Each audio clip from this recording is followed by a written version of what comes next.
Imagine riding through rugged mountain terrain on what looks like a mechanical wolf from your favorite video game. Well, that's exactly what Kawasaki is developing with their new Corleo robot. And it might just revolutionize how we explore difficult landscapes. I don't know. Well, it's fascinating, really. They've created this four-legged robot that moves more like a living creature than a traditional vehicle. Each leg operates independently, powered by a combination of hydrogen fuel cells and a 150 cubic centimeter engine. The really innovative part is how it responds to the rider's body movements. They are really trying to make the experience similar to riding a horse. You're telling me there's no steering wheel or handlebars? Nothing? That's where the AI systems come in. They're constantly analyzing terrain and adjusting the robot's movements in real time. There's this advanced heads-up display that shows everything from hydrogen levels to weight distribution.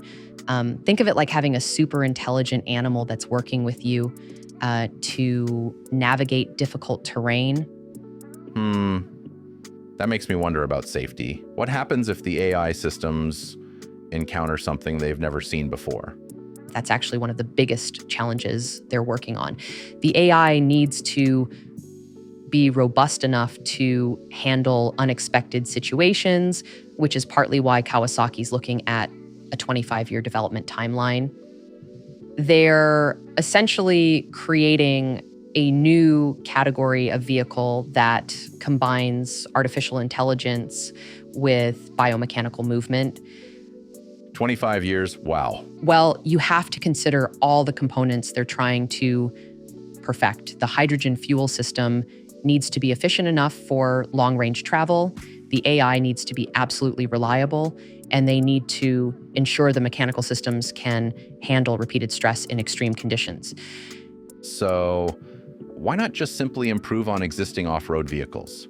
Interestingly, they drew direct inspiration from the video game Horizon Zero Dawn, but the practical applications go way beyond just creating something cool. They're looking at scenarios where traditional vehicles simply can't go. Think about like search and rescue operations in earthquake zones or scientific expeditions in really remote areas, Okay. That makes a lot of sense for specialized uses. But what about the average person? Could this ever become a mainstream form of transportation? Initially, it's definitely going to be targeted at specialized organizations.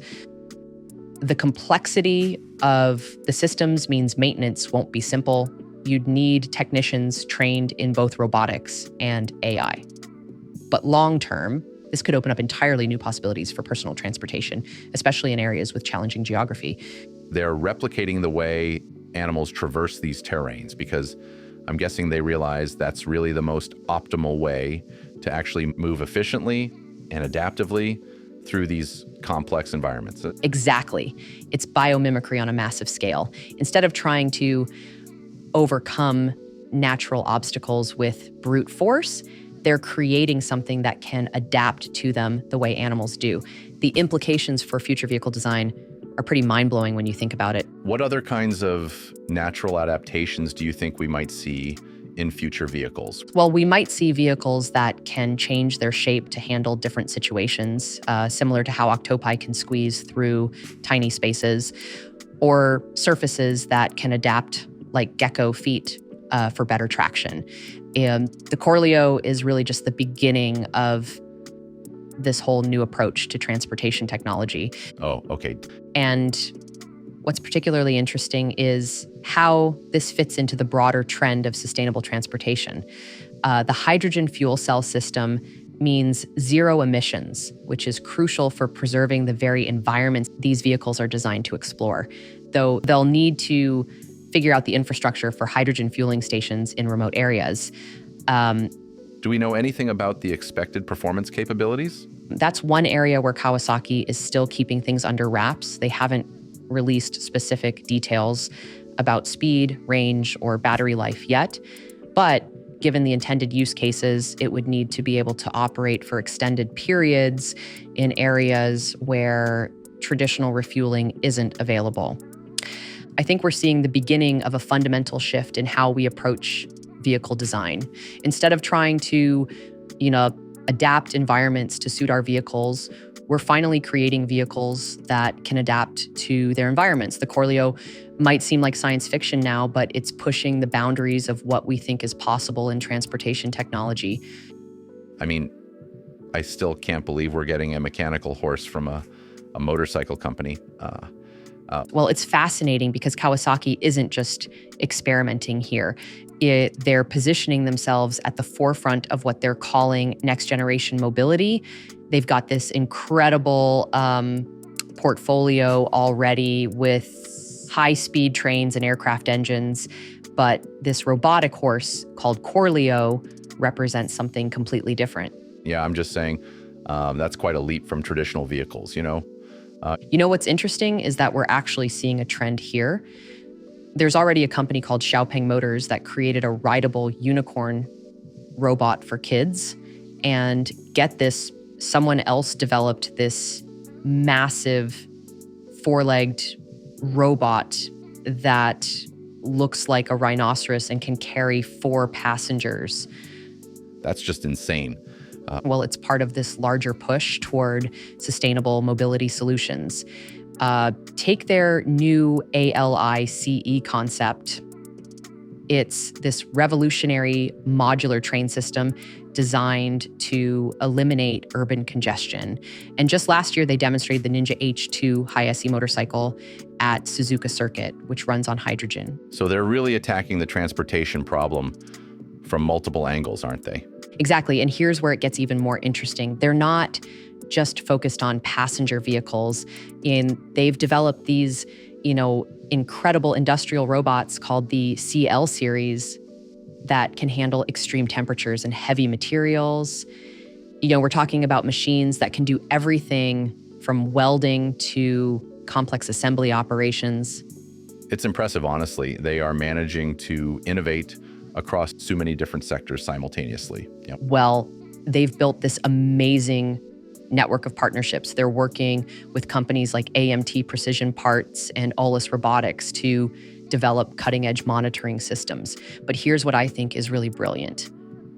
They've created this robot called Astorino, specifically for teaching robotics in classrooms. Oh, wow. So they're not just building the future, they're actually preparing the next generation to maintain it? Precisely. And when you look at their history, this makes perfect sense. They established their robotics division back in 1989, and they've been methodically building their expertise ever since. Now, they're one of the world's leading companies in industrial robotics. I'm beginning to see it now. And that's exactly what makes this so exciting. They're not just making incremental improvements, they're fundamentally rethinking how we move people and goods. Imagine a world where robotic horses could navigate terrain that traditional vehicles can't access. But wouldn't that require completely new infrastructure? How would that even work? That's a great point. And it's exactly the kind of challenge they're tackling. They're not just developing individual technologies. They're thinking about entire ecosystems, the ALICE train system, the Corleo, the industrial robots.